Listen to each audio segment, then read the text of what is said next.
For as long as the British Empire existed, and for decades after it ended, its historians told a particular story about how it grew. It was, they insisted, reluctant, reactive, defensive.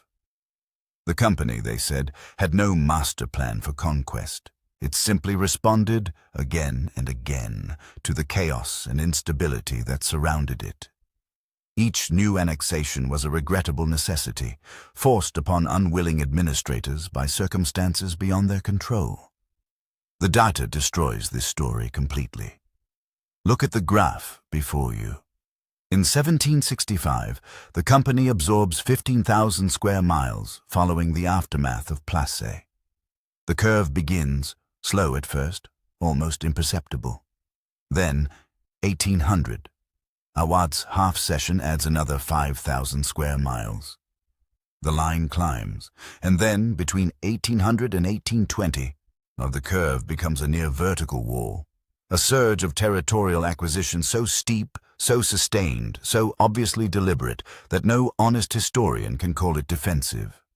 The absorption of the Maratha Confederacy alone in 1818 adds 120,000 square miles in a single convulsion of annexation. An entire subcontinent swallowed, and after the Great Surge, the machine does not rest. It consolidates, it digests. And then, in 1856, it takes Awadh, 24,000 more square miles, seized from the very dynasty that had been its most loyal subsidiary ally for half a century. Arthur Wellesley, Richard's younger brother, the future Duke of Wellington, wrote in 1803, flush with the triumph of the Treaty of Bassein.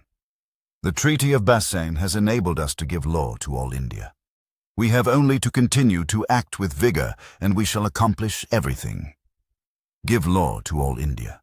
Not protect it, not stabilize it. Give law to it. The language of dominion, spoken plainly, in private, by the men who claimed publicly to be acting only in self-defense. The protection framing was never a description of reality. It was ideology, a carefully maintained public relations exercise designed to make predatory expansion palatable to British parliamentarians, shareholders, and the reading public back home. The accelerating curve of this graph is the truth that the rhetoric was always designed to conceal. This was not a defensive empire. It was an appetite, dressed in a uniform and carrying a treaty.